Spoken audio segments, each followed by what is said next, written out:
Olá a todos, sejam todos muito bem-vindos a mais um episódio do podcast Não é Só Comigo. E para hoje trazemos mais uma especial convidada que chama-se Shana Raul, que é assistente de pesquisa na Universidade de Texas. E hoje nós vamos falar da violência baseada no gênero em Moçambique e vamos com ela debruçar deste assunto. Ela também tem muito conhecimento sobre gênero nessa área de pesquisa, nessa área de pesquisa. Então agora eu vou deixar a Shana se apresentar e responder a primeira pergunta, que é o que te fez interessar-se pela a violência baseada no gênero como um tema de pesquisa? Saudações a todos. Como a Enora já havia dito, meu nome é Shanaia Raul, sou moçambicana e estou neste momento baseada em Texas, como assistente de pesquisa na Universidade Agrícola e Mecânica de Texas. Muito obrigada, Enora, pela oportunidade, obrigada também pela paciência. Eu sei que foi um desafio para nós arranjar um tempo ideal para gravar este podcast, mas sinto-me muito honrada por poder estar aqui, perdão, a falar de um assunto que é muito sensível e também muito urgente para a situação para Moçambique neste momento. Respondendo à sua questão, o que me levou a interessar-me em assuntos de gênero e de violência baseada no gênero é, primeiro, o simples fato de eu ser um ser humano e ser uma mulher também.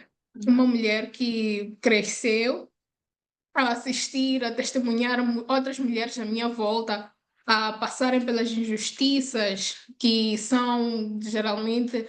rodeiam geralmente mulheres moçambicanas, como assédio sexual e violência doméstica, e também por ter, à medida que fui crescendo, ter sido também uma vítima de assédio sexual na escola, assédio sexual no setor de trabalho, por exemplo. E eu acho que o fato de eu ter essa experiência de vida, ao mesmo tempo em que tive a oportunidade de ter recursos acadêmicos, de ir à escola, senti-me na necessidade de usar das oportunidades que tive para interar-me mais sobre o assunto e procurar responder às questões que eu tenho sobre os motivos que levam a mulheres a serem colocadas nessa situação de desumanização, os motivos que levam mulheres a serem violentadas todos os dias, o que é que nós podemos fazer para resolver a situação, não só como mulheres, mas também como uma sociedade, uma nação e o país inteiro. Então, eu acho que como mulher, sinto-me na necessidade de saber qual é a minha posição na sociedade em que vivo e o que é que eu posso fazer, não só para mim, mas também para as outras mulheres à minha volta. Sim, uma resposta muito bonita e muito bem exaustada, mas eu também sei que a Shania tem um bacharelato em Relações Internacionais e eu queria saber, podemos contar um bocadinho como é que foi teu percurso com Relações Internacionais e depois como é que fez essa ligação com os direitos das mulheres e os direitos humanos? Bem, meu percurso em relações internacionais começou por via de curiosidade. Eu sempre fui curiosa em saber falar línguas estrangeiras, em conhecer mais sobre culturas de outros países e em conversas assim casuais que eu tinha com muitas pessoas que tinham conhecimento sobre o curso de Relações Internacionais, eu ainda no ensino secundário, pude perceber que este curso, ou uma carreira nesta área, iria fazer com que eu pudesse colocar as minhas paixões em prática, ao mesmo tempo que eu pudesse construir uma carreira onde pudesse me firmar. Foi assim que comecei a fazer os meus estudos de bacharelato no Instituto Superior de Relações Internacionais, na altura, e atualmente na Universidade Joaquim Chissano. E à medida que fui crescendo dentro da carreira em Relações Internacionais, acabei descobrindo outras paixões que foram alimentadas por estar dentro da academia, como, por exemplo, descobrir questões de gênero, descobrir questões de economia de desenvolvimento, que é com o que mais trabalho hoje em dia. E isso tudo foi descoberto através de workshops que eu tinha, por exemplo, no ISRE, eu fazia workshops que têm a ver com mulheres, paz e segurança, patrocínio com a ONU Mulheres, e isso foi abrindo minha mente para questões que iam para além de línguas e culturas, que era o que eu tinha, que era o meu primeiro interesse nesta área. Então, isso me mostrou que existia muito mais que eu poderia fazer dentro das relações internacionais que estivesse relacionado a paixões novas que eu fui descobrindo. E não parou por aí, assim que fui fazer um mestrado também, descobri assuntos relacionados a gênero e desenvolvimento, ou seja, como é que mulheres podem ser indivíduos mais participativos, mais ativos na sociedade, na comunidade, no país, para que possam contribuir à luta contra a pobreza, possam contribuir ao desenvolvimento do país onde se encontram. Fui descobrir o papel das mulheres em conflitos armados e etc. Então, tudo isso começou com uma paixão básica por línguas que eu tinha, querer aprender a falar outras línguas e conhecer outras culturas.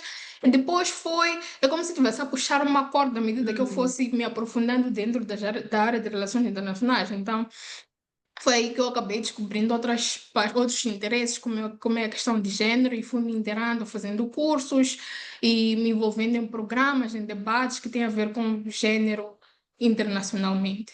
Uhum, uhum. Sim, e só uma curiosidade para os nossos telespectadores, eu e a Chanel nos conhecemos somente virtualmente, mas temos uma amizade muito, muito, muito boa e estranha também ao mesmo tempo. E nos últimos dias nós viemos a falar muito sobre a violência baseada no gênero, e especialmente em Moçambique, todos os assuntos do feminicídio, das meninas que são mortas, das meninas que são violentadas sexualmente, até a morte, outras que levam poradas e não têm onde pedir socorro, ou quando pedem socorro, lhes dizem que lá é assim, tens que continuar. Todos conseguiram criar uma família baseada nisso. Então, nesses últimos dias temos estado muito sensíveis a esse assunto, quanto eu, quanto a Shanaia, e vem também num momento muito oportuno, porque na semana passada vimos uma moça que levou porrada, foi extremamente violentada pelo seu parceiro. E nas redes sociais, as mulheres, em vez de lhe apoiarem, são elas mesmas que lhe acusavam, e em vez de dar o colo, são elas mesmas que puxavam a corda mais abaixo dessa mulher. E nesse âmbito todo, e já tínhamos há muito tempo, já tínhamos pensado com a Shania vir gravar esse episódio, mas né, conforme ela disse, há constrangimentos de tempo que nunca se cruzávamos. Ah, então não chegou a acontecer, mas aconteceu no momento oportuno, que é hoje. E e no meio disso tudo, eu consegui verificar que tanto eu quanto ela temos muito medo de ser mulheres nessa sociedade.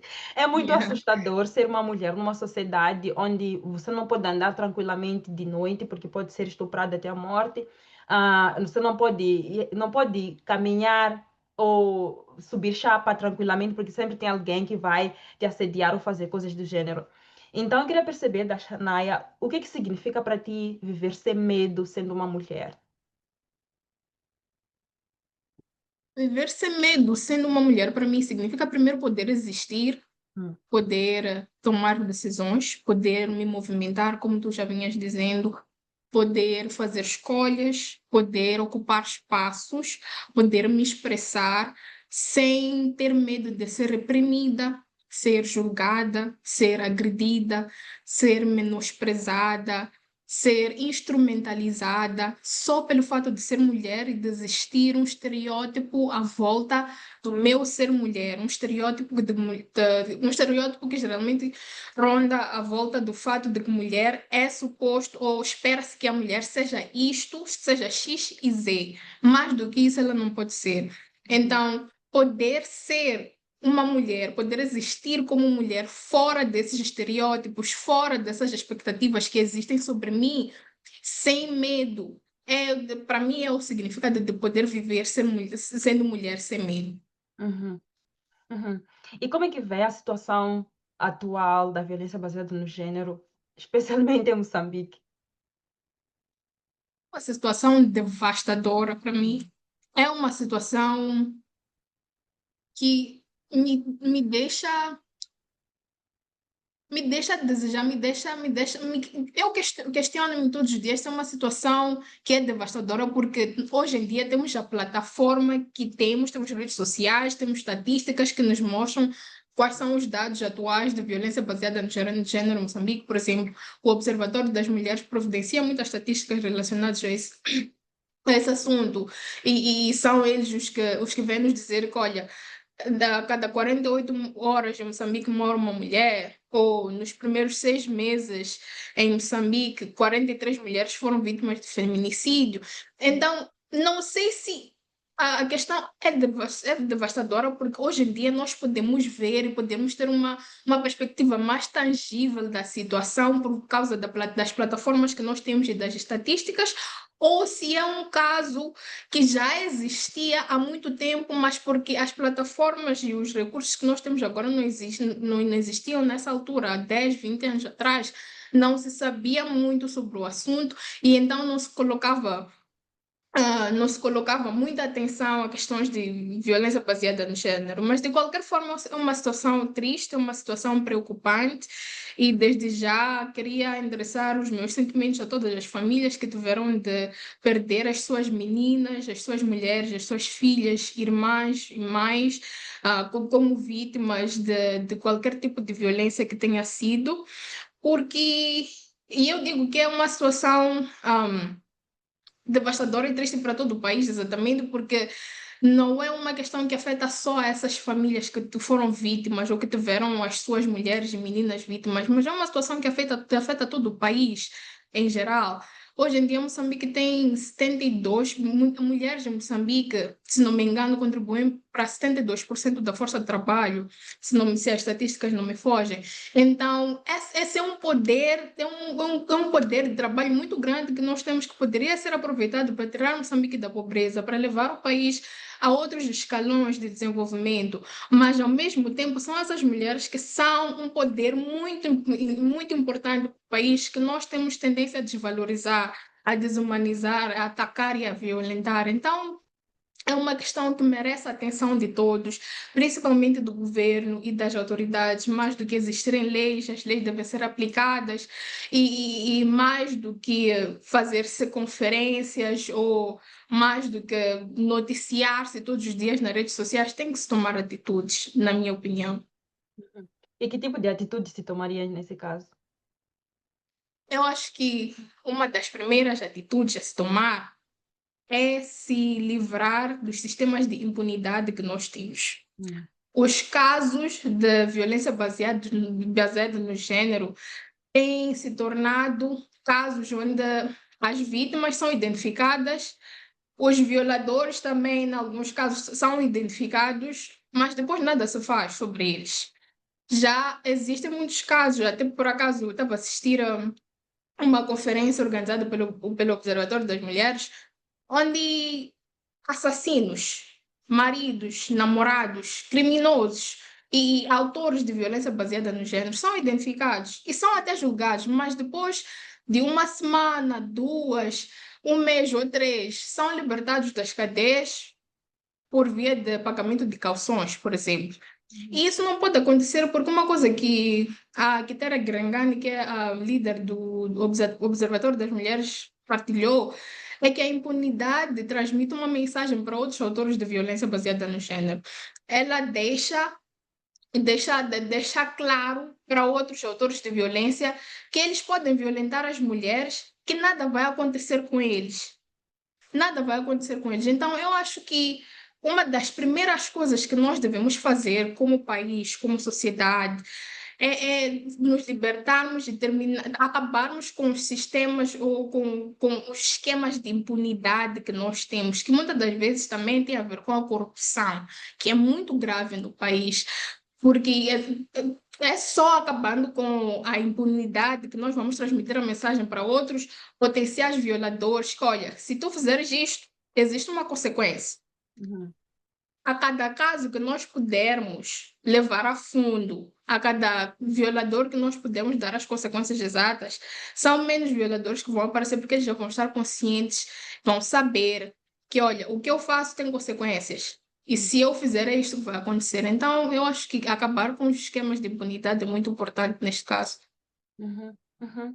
E Shania, no princípio, partilhou que também já foi vítima de, né, de assédios ou de violência até certo ponto. Se sente confortável em partilhar como é que foi essa experiência, como é que passou pelo trauma, o que lhe ajudou a passar desse trauma? Porque eu sei que é um trauma que vive conosco, que passamos pelos assédios, e depois fica difícil de confiar em toda parte masculina, porque um Uhum. certo indivíduo fez alguma coisa conosco. Então, eu quero perceber se podia partilhar conosco tua experiência, como é que ultrapassou todo o momento de trauma até chegar a ser essa Shanaia que hoje já não é traumatizada, mas é consciente e vive ativamente para advocar pelas mulheres que passam pelo mesmo.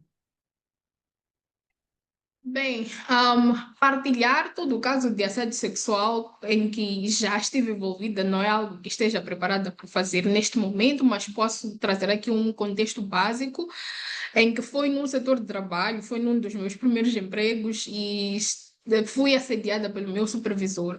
E quando o assédio vem do supervisor, torna-se muito mais difícil resolver, ou pelo menos ter aonde ir queixar-se sobre o que está a acontecer, porque o supervisor é a pessoa que é suposto te proteger, não é? Que é suposto te guiar. E primeiro, se ele é o primeiro a assediar-te, não tens aonde ir queixar. E segundo, se para além do supervisor não existe nenhum outro departamento ou nenhuma outra estrutura dentro da instituição onde se encontra que trata especificamente sobre assuntos de assédio sexual, basicamente o caso fica encerrado e as vítimas, que eu acredito que não tenha sido a única, existem muitas mulheres a passarem pela mesma coisa no setor de trabalho em Moçambique, e as vítimas continuam a suportar o mesmo ciclo de assédio sexual sem nenhuma resposta, sem nenhuma resolução. E foi o mesmo que aconteceu comigo. Eu saí dessa instituição e nada se fez sobre o assunto. Eu Hum, também não tive como ir dizer a ninguém.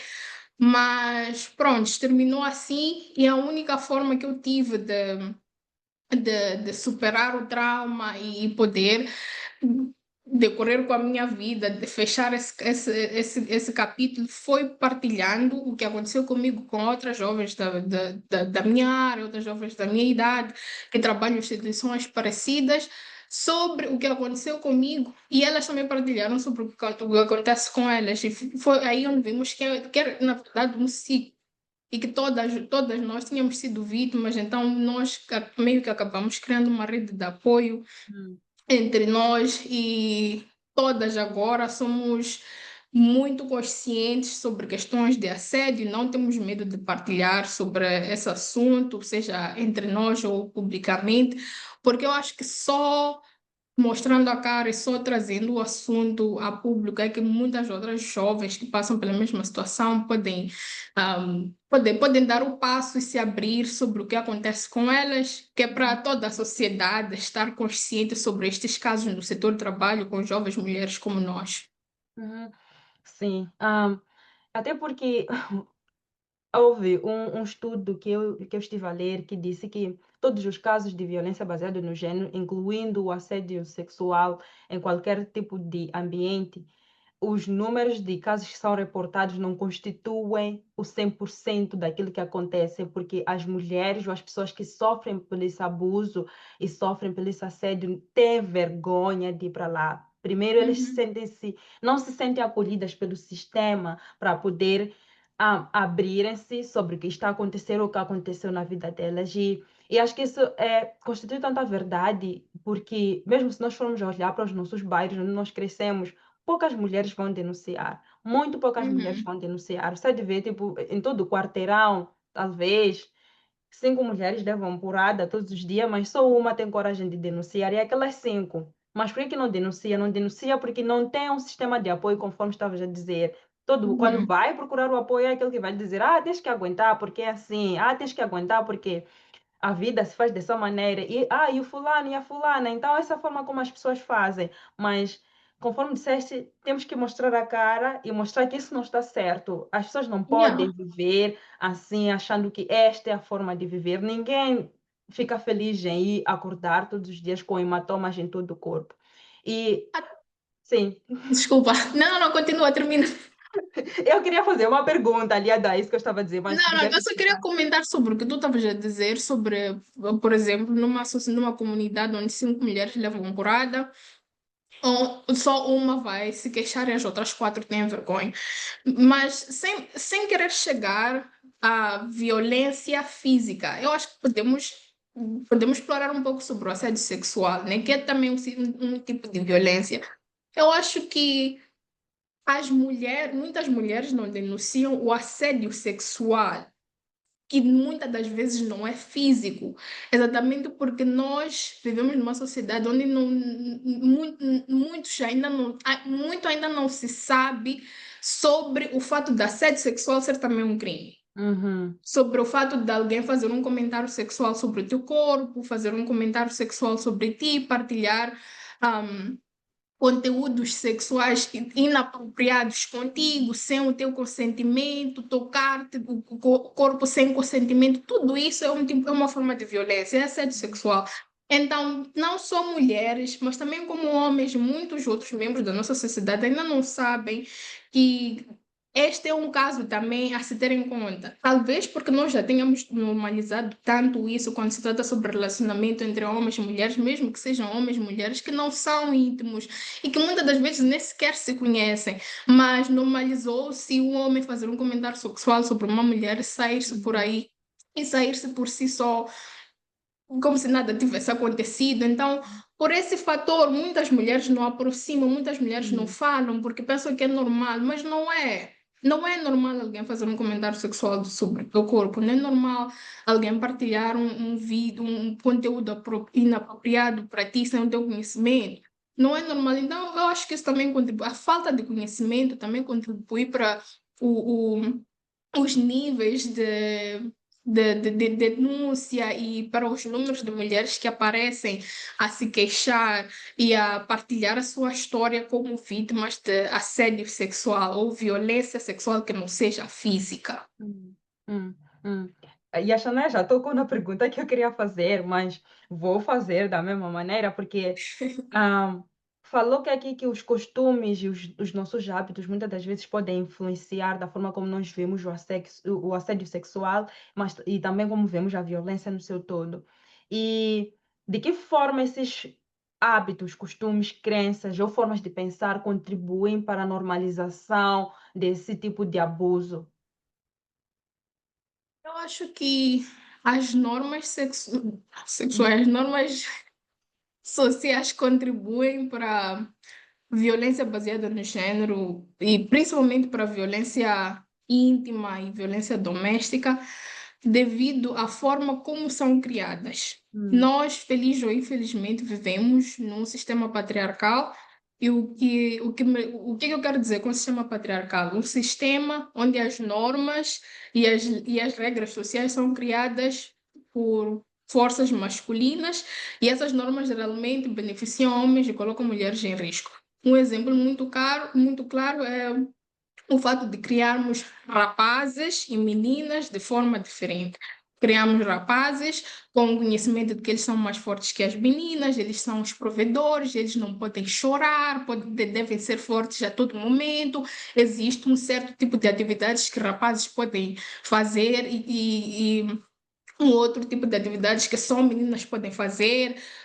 Criamos também as meninas a ensiná-las que elas são fracas e que as tarefas dela ou delas ou os papéis delas resumem-se em cuidar da casa, cuidar das crianças, cozinhar e cuidar do marido. E à medida que eles vão crescendo e à medida que eles vão se relacionando, ensinamos também às mulheres que elas devem obediência aos rapazes, aos homens e aos homens que eles devem esperar subserviência das mulheres. Então, isso, a forma como nós criamos homens e mulheres de forma diferente na nossa sociedade contribui para uma relação de poder que beneficia homens em detrimento das mulheres. E depois tem o fato de que, por natureza, mulheres tendem a ser mais fracas fisicamente que os homens, que é algo que não se justifica no que concerne a capacidades intelectuais. Estamos a falar de capacidades fisiológicas, né? Então, por natureza, homens tendem a ser fisicamente mais fortes que as mulheres. E porque socialmente nós já ensinamos os homens que eles devem de esperar subserviência das mulheres e que eles são mais fortes que as mulheres, eles são líderes, devem comandar. Quando essa liderança e essa dominação não é satisfeita de forma social ou de forma moral, acaba se tornando uma dominação física e é aí onde a violência entra. E é aí onde muitas mulheres são espancadas, não só em relações íntimas com os parceiros, mas também com os irmãos. É aí onde muitas mulheres são espancadas pelos irmãos, pelos primos, pelos tios, pelos pais.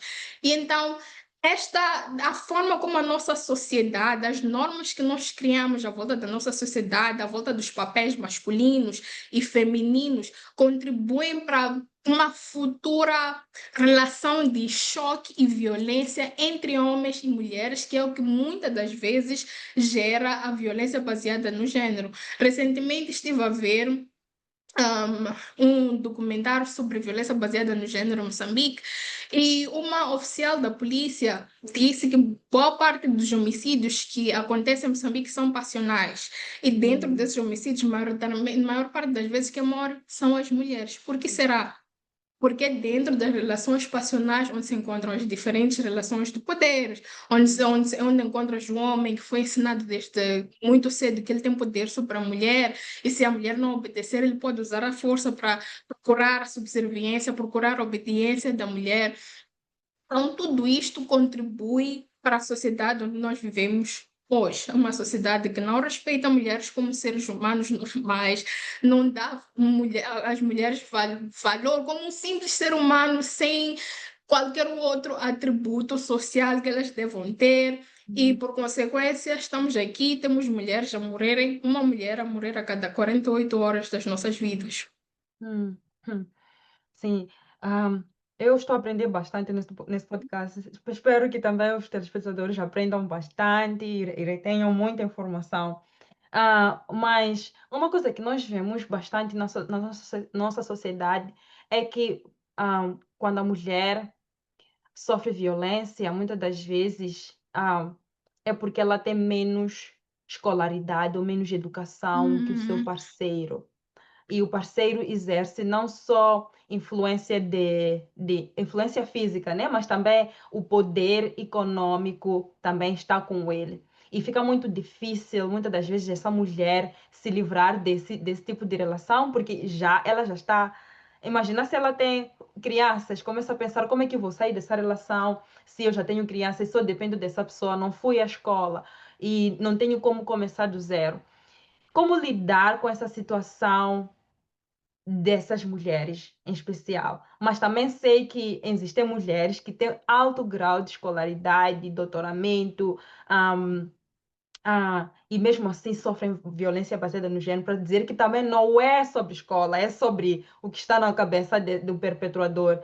Mas como hum. lidar com essas mulheres que não tem muita educação, como criar um escape para elas e também como criar um escape para as mulheres que têm educação, sabem que podem se defender, mas se encontram tão atoladas dentro daquela situação que não conseguem achar o espaço para sair.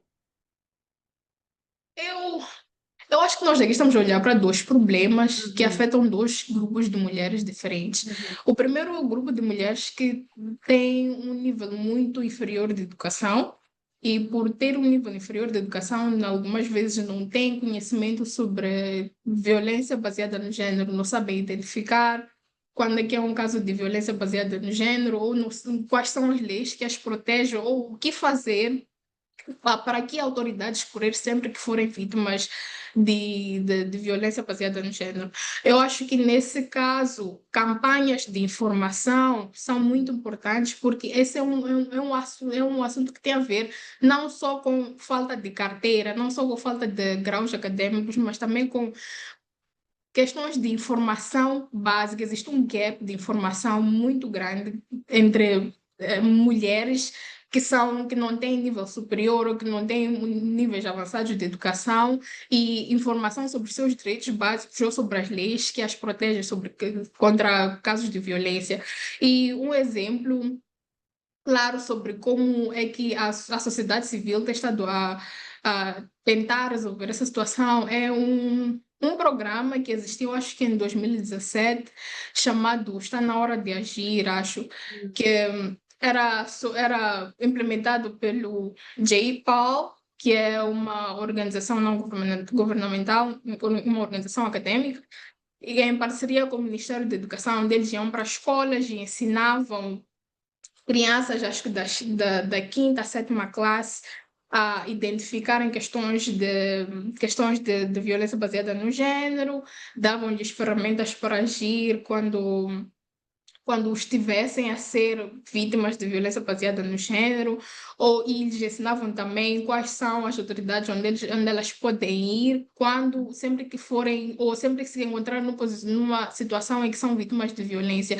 Eu acho que esse já é o primeiro passo que nós podemos dar para para eliminar esse gap de informação que existe dentro da sociedade moçambicana, porque essas são crianças ainda cedo vão saber, vão ter uma noção sobre o que é violência baseada no gênero, quando é que um certo tipo de violência é baseada no gênero, o que é que elas podem fazer sempre que se encontrarem nessa posição. E ainda que elas não vão para níveis superiores, ainda que elas não terminem a educação, o que não é o que nós queremos, mas ainda que esses níveis não chegam, elas pelo menos já crescem a saber sobre esse tipo de assuntos, já crescem a saber, conscientes de que existe um certo tipo de violência ou um nível de violência, um certo tipo de violência que elas não podem tolerar e existem sistemas e plataformas onde elas podem receber apoio. Para além de campanhas escolares, tem também grupos de sociedade civil que ajudam muito mulheres regulares, mulheres regulares moçambicanas, como eu, por exemplo, da Muleide, o Fórum Mulher e mesmo o Observatório das Mulheres. Eu acho que eles trabalham muito em diferentes províncias a trazer esse tipo de conscientização a mulheres de todo tipo, com ou sem educação, sobre violência baseada no gênero. Providenciam também redes de apoio para mulheres que são vítimas, mas não sabem o que fazer, até porque não têm informação sobre a sua posição como vítima. Agora, concernente a mulheres que têm educação, têm noção, estão conscientes sobre o que está a acontecer ou sobre a sua posição de vítima, eu acho que aí já é um assunto, já nos leva de volta às questões de normas sociais que nós estávamos a falar no início, porque essas são mulheres que muitas vezes têm toda a educação que puderam ter, estão conscientes sobre a violência baseada no gênero, sobre a sua posição de vítima de violência, mas depois, por causa das normas em que cresceram, por causa das pessoas que existem à volta dela, por causa das regras familiares que têm, acabam sendo desencorajadas pelo seu sistema de segurança a dar um passo e a denunciar e a levar o caso a fundo, exatamente por causa das pessoas que estão à volta delas. Elas ficam desencorajadas. E também por causa da forma como foram criadas e das normas sociais que acabaram, que fazem parte da sua criação e da comunidade à sua volta, acabam não, não se expressando, não dando a cara e não falando da sua posição de vítima. Então, eu acho que isso também nos leva à questão das normas sociais, onde mais do que nós educarmos. Homens e mulheres sobre papéis diferentes. Nós também educamos mulheres que, quando isso acontece dentro do lar, por exemplo, no que, se estivermos a falar de violência em relações íntimas, onde se ela estiver a passar por esse tipo de caso dentro do lar, ela tem que aguentar, porque é assim como o lar funciona, mas não é verdade. E algumas vezes, como tu vinhas dizendo, elas são mulheres que têm educação, que foram educadas, que sabem que o que estão a passar é crime, mas por causa do respeito à família, por causa do respeito ao lar, por causa do nome do casamento, acabam não se expressando e não tendo a justiça que merecem. Hum, hum. Agora me dei conta que em nenhum momento nós definimos o que era violência baseada no gênero. E, e além disso, gostaria que também deixasses aqui alguns sinais que as pessoas pudessem identificar, né? Logo a priori, como chamamos hoje em dia, os tais red flags de alguém que já... Esse já mostra a tendência que em algum momento vai fazer alguma coisa que não é apropriada. Então, poderes fazer talvez uma breve definição e também identificarmos esses sinais. Assim as pessoas também vão fazendo o tique naquilo que são os sinais que devem olhar quando estiverem a olhar para os seus parceiros e parceiras, porque também os homens sofrem.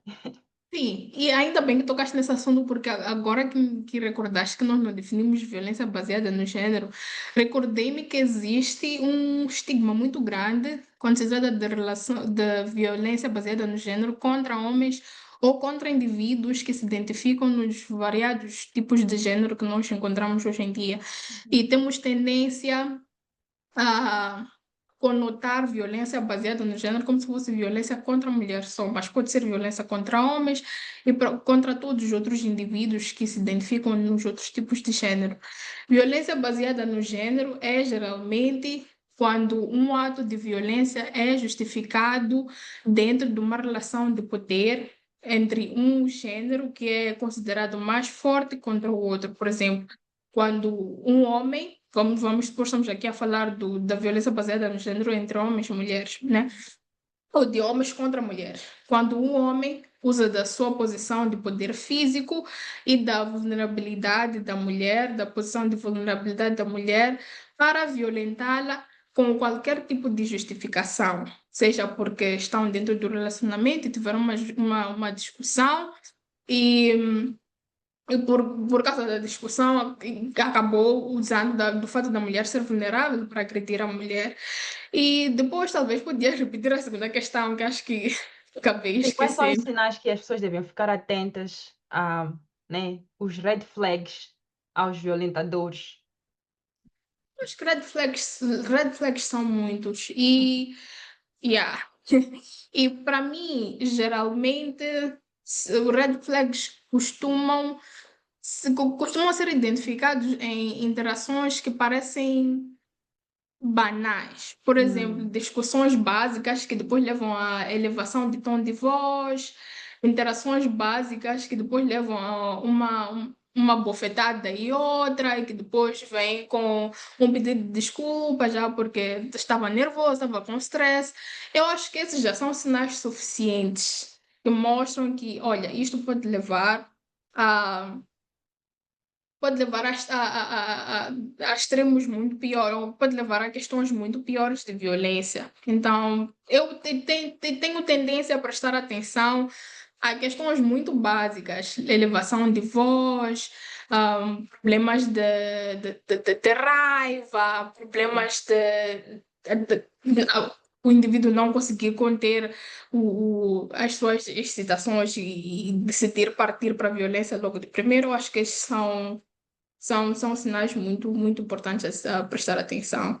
Uhum. E falou aqui que uma das primeiras coisas que deviam ser feitas para reduzir a violência baseada no gênero é fazer com que as leis funcionem, né? Com Uhum. essas pessoas, com os perpetuadores, fazer com que as leis funcionem, não ter que foi condenado a 30 anos de prisão, mas 6 meses depois estamos a ver essa pessoa a circular na rua. O que é que achas que falta em Moçambique ou em todos os países onde os casos que a violência baseada no gênero também tem números alarmantes, ah, para que essas leis funcionem na prática? O que é que falta? Eu acho que falta aplicação, Hum. porque as leis existem. Existem leis que protegem mulheres, por exemplo, contra a violência doméstica. Em Moçambique temos a lei 28 ou 29/2009, que protege as mulheres contra a violência doméstica, mas essas leis são geralmente ignoradas. Primeiro, são ignoradas pelas autoridades que são responsáveis, e segundo, existe falta de conhecimento, falta de informação sobre a existência dessas leis, como já vínhamos conversando. Então, as pessoas não sabem que existem leis que as protegem contra a violência, e porque não sabem, acabam aceitando e aturando ciclos de violência sem nenhum tipo de defesa, sem nenhum tipo de proteção ou da devida justiça que deveriam receber. E quanto à aplicação das autoridades, existem muitos ciclos, muitos sistemas de corrupção que levam com que as autoridades não apliquem as leis. Existem casos, por exemplo, que eu já testemunhei de mulheres que ahm, foram se queixar de casos de violência doméstica, e o autor da violência foi até encontrado, foi até preso e etc. Mas depois a família do autor vai, paga uma caução que se calhar nem seja uma caução que foi considerada pelo tribunal, é um valor que O só dito a pretexto. família, exatamente, só a família e as autoridades que estão à frente do caso conhecem, paga-se o valor e o autor da violência sai. Então, acho que mais do que termos leis, é muito importante sabermos aplicar e reforçar essas leis Uhum, para transmitirmos a mensagem aos autores de violência que, olha, as suas atitudes, as suas ações têm consequência, assim como uma mensagem para as vítimas, onde dizemos a elas, que, olha, que, olha, o fato de tu ter sido vítima leva a esta consequência ao seu autor e te protege desta forma. uhum, Então, eu acho que a aplicação é mesmo muito crucial neste aspecto. uhum. E quais achas que é a função das redes sociais na divulgação dessas leis, mas também na proteção das vítimas? Porque o que eu tenho visto, a maior parte das vezes, é que quando uma mulher sofre violência, o rosto dela é que está em todo lugar, não o Uhum, rosto da pessoa que perpetuou a ação. Então, uhum, não, sinto que não protegemos a vítima, mas ridicularizamos ela ao expor ela, ao expor a dor dela, né? Em vez uhum. de expor a outra pessoa. Então, quero perceber qual é a função das redes sociais nesta era em que nós vivemos só de redes sociais? Qual é a função das redes sociais? O que é que nós, como jovens, podemos fazer para reforçar essas leis usando as redes sociais? Acho que nós estamos a usar as redes sociais de uma forma muito pobre para este assunto. E digo isso por causa do caso recente de violência doméstica que nós vimos, da jovem que foi espancada pelo marido e que tornou-se fantoche das pessoas nas redes sociais. Ela usou as redes sociais para se expressar e para transmitir a dor dela, como tu estavas a dizer, mas as pessoas, no lugar de acolherem e usarem das suas redes sociais, da sua liberdade de expressão, como uma rede de apoio para aquela jovem que se vulnerabilizou para milhares de pessoas nas redes sociais a pedir ajuda, as pessoas usaram daquilo para ridicularizar a jovem. Então, eu acho que as redes sociais são importantes no sentido de que têm a capacidade, primeiro, de transmitir informação que as pessoas não têm sobre as leis que concernem a violência baseada no gênero, e segundo, onde na sua capacidade de tornar-se uma rede de apoio para as vítimas. É através das redes sociais que nós podemos criar campanhas, por exemplo, contra a violência baseada no gênero, criar campanhas e publicar sobre as leis que existem em Moçambique, que protegem mulheres contra a violência baseada no gênero. É através das redes sociais que nós podemos criar campanhas que apoiem certas vítimas, assim como nós criamos campanhas, por exemplo, ultimamente para a busca de pessoas que desaparecem todos os dias, que é também um outro assunto extremamente preocupante no país. Da mesma forma, poderíamos criar essas campanhas e poderíamos usar as nossas redes sociais para apoiar vítimas, procurar perpetuadores e espalhar mensagens sobre as leis que as pessoas não têm conhecimento, mas no lugar de fazer tudo isso, nós preferimos fazer piada das vítimas e ignorar a situação como se nada tivesse a acontecer, o que é o que é muito interessante para mim, porque eu acho que estamos a fazer um mau uso das redes sociais, estamos a usar as redes sociais de uma forma que não beneficia a sociedade moçambicana, principalmente as vítimas de violência. Hum. E sempre como dizem, é sempre aquele ditado, né? Que estás a rir hoje, mas amanhã pode acontecer com teu irmão, com tua Uhum, irmã. Então, é melhor fazer uso das redes sociais, não para ridicularizar as pessoas, mas criar uma rede de apoio. Shanaia bem partilhou que ela encontrou ajuda com rede de apoio de pessoas e quão belo seria se nós mulheres nos apoiássemos em vez de ridicularizarmos umas às outras ou até mesmo julgar, porque uhum. hoje é só uma pessoa e essa pessoa está distante de nós, mas amanhã somos nós, então acho que temos que prestar atenção. E eu sei que já tocamos nisso e falamos muito bem do quão importante é a educação para ajudar a quebrar esse ciclo, mas queria que fizesses um reforço na importância da educação para quebrar esse ciclo e educação no sentido também de a pessoa se tornar corajosa o suficiente de usar também a educação que tem para quebrar esse ciclo. Eu acho que a educação é importante não só para quebrar ciclos, mas também para trazer as ferramentas necessárias que as pessoas precisam para usar da educação que têm para poderem se defender. A educação tem a capacidade de, mais do que quebrar ciclo de violência, quebrar normas sociais que perpetuam a violência Uhum, baseada no gênero. Por exemplo, existem muitos programas ultimamente que vão para escolas secundárias e criam currículos que têm a ver com violência baseada no gênero e são as formações são dadas tanto para rapazes quanto para meninas.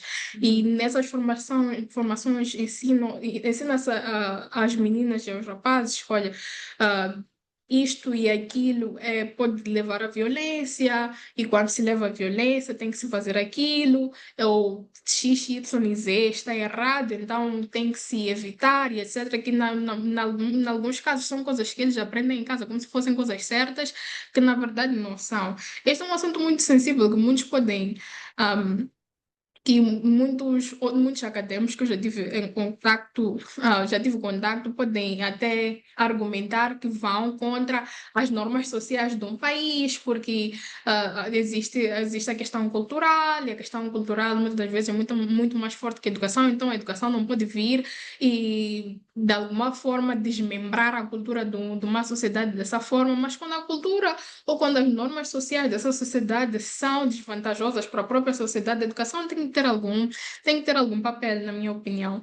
Então, é através da escola que rapazes e meninas aprendem desde cedo que algumas coisas que acontecem, que aprendem em casa, podem levar à violência e eles devem evitar, eu acho.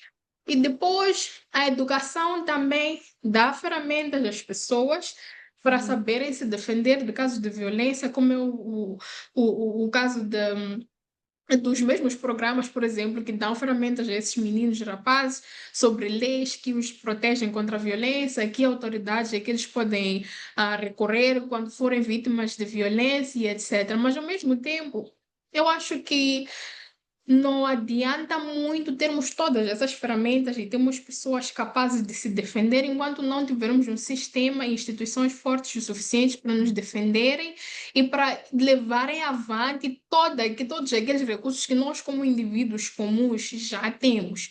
Por exemplo, de nada vai valer um jovem ou uma jovem que foram vítimas de violência, que conhecem as leis, que aproximam-se às autoridades para pedir ajuda, para pedir a proteção que lhes é de direito, se as autoridades nada vão fazer por eles. Então, não acho que seja só a educação responsável por quebrar ciclos de violência baseada no gênero.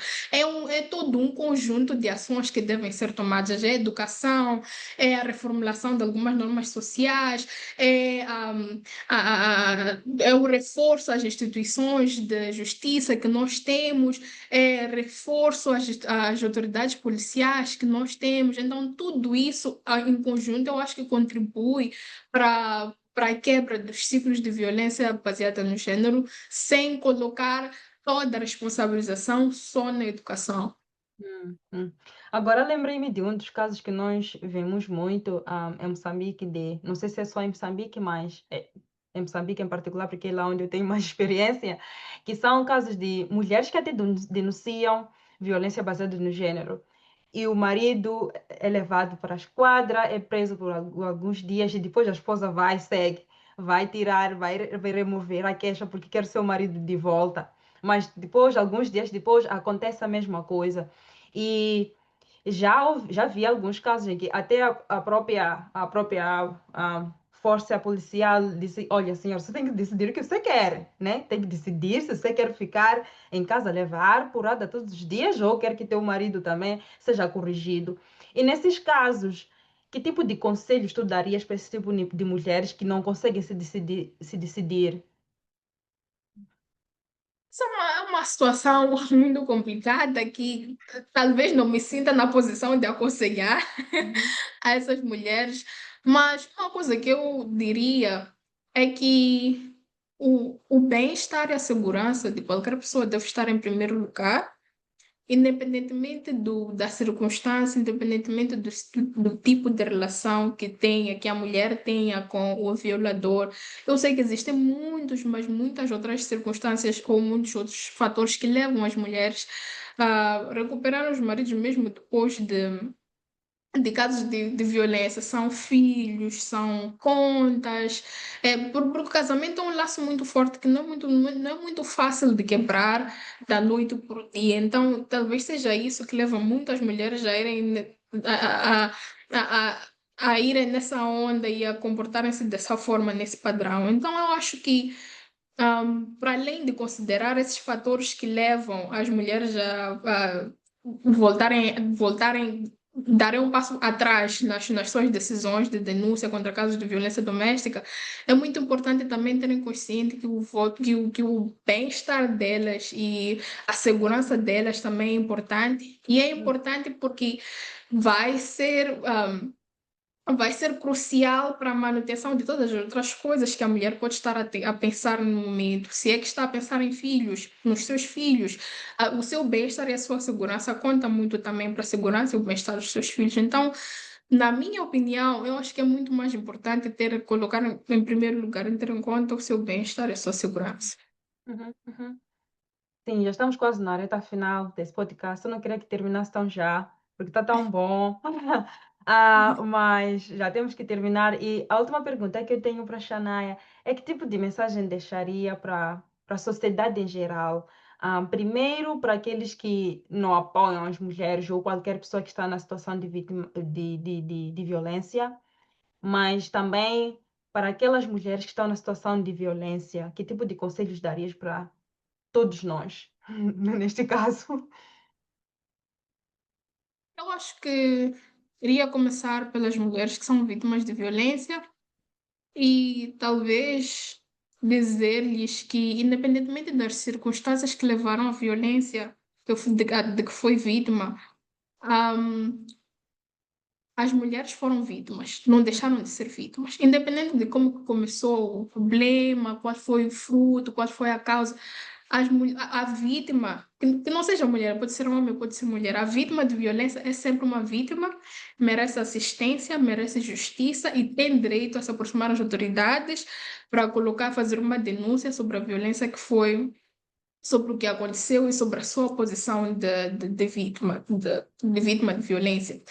E mais do que deixar uma mensagem para as vítimas de violência, eu queria também partilhar recursos que podem Uhum. ser usados. Tem, para além da polícia, né, tem redes de apoio como o Observatório das Mulheres, que eu já havia falado, tem o Fórum Mulher, tem a Muleide, todos esses grupos de sociedade civil são redes de apoio que apoiam e estão lá para servir mulheres que são vítimas de violência. Infelizmente, ainda não temos muitos que, um, que foquem-se em homens que são vítimas de violência. Eu, pelo menos, não tenho conhecimento de muitos grupos dessa natureza, talvez exatamente por causa do estigma que existe sobre homens como vítimas de violência. Mas, com tudo isto, o que quero dizer é que sempre que for vítima de violência doméstica, tem direito, sim, a se aproximar, não só violência doméstica, qualquer tipo de violência baseada em gênero, tem direito a se aproximar as autoridades e pedir o apoio e a justiça que deserve, que merece. E quanto às pessoas à volta das vítimas de violência doméstica, eu tenho a apelar para que não sejam as primeiras a fazerem com que as vítimas de violência doméstica sintam-se desencorajadas e questionem a sua posição de vítima. Questione a sua posição de violentado, questione a sua posição de um ser humano, de alguém que foi agredido, alguém que teve os seus direitos roubados, que tem direito a aproximar-se às autoridades para que tenham a justiça que merecem. O que acontece, eu acho que falamos um pouco disso, Nora, o que acontece é que algumas vezes, pessoas são, especialmente mulheres, são vítimas de violência, mas depois, por causa da volta delas, não acreditam muito nas autoridades ou por qualquer outro motivo que seja, tem a tendência a desencorajar as mulheres a irem fazer a denúncia ou a irem à procura da justiça que merecem e mandam as mulheres voltarem para o ciclo de violência Hum. em que já estavam e que estavam a tentar sair, o que piora ainda o estado da vítima e dá mais forças, encoraja mais ao autor da violência para que continue a fazer, até que, infelizmente, alguns casos chegam à morte. Então, aproveitar mesmo este momento apelar às pessoas que vivem à volta de vítimas de violência não serem as pessoas que desencorajam mulheres vítimas de violência doméstica a ir às autoridades e também não fazerem piadas sobre a posição das vítimas de violência doméstica, porque ninguém quer estar numa posição onde é agredida física ou verbalmente, uma posição onde é desumanizado, uma posição onde é maltratado e desvalorizado como ser humano. Então, independentemente de quem seja, é muito importante que sejamos os primeiros a apoiar vítimas de violência doméstica. E eu acho que esse é um passo muito importante a dar se quisermos quebrar os ciclos de violência em Moçambique. Hum. Muito obrigada, Shanaia. Muito obrigada por esta conversa maravilhosa. Conforme eu disse, Obrigada eu pelo aprendi convite. bastante e tenho certeza que todos os telespectadores também ah, aprenderam bastante e vão aprender. Mas eu quero convidar a todos os telespectadores, a todos que estão a assistir, se tiver alguma coisa que quer partilhar conosco, se deixar nos comentários ou mandar-nos um e-mail. Ficaremos felizes de fazer uma live no Instagram a ler as vossas histórias, os vossos testemunhos de como é que superaram, eu também, como é que estão a superar a violência que tenham passado nas vossas vidas, seja ela da física, psicológica ou ainda um assédio sexual que não deixa de ser violência também. Um, Sigam-nos nas nossas redes sociais, coloquem like, comentem muito. E Shania está no LinkedIn, sigam ela no LinkedIn, ela é excelente. Ela tem comentários maravilhosos para muitas coisas, então sigam ela. E muito obrigada, Shania. Não sei se quer deixar alguma última palavra. Queria mesmo só agradecer por esta oportunidade e pela plataforma que me foi oferecida para poder expressar as minhas opiniões sobre o assunto da violência baseada no gênero em Moçambique. E obrigada a Obri- todos que assistiram. Obrigada, até a próxima. Tchau.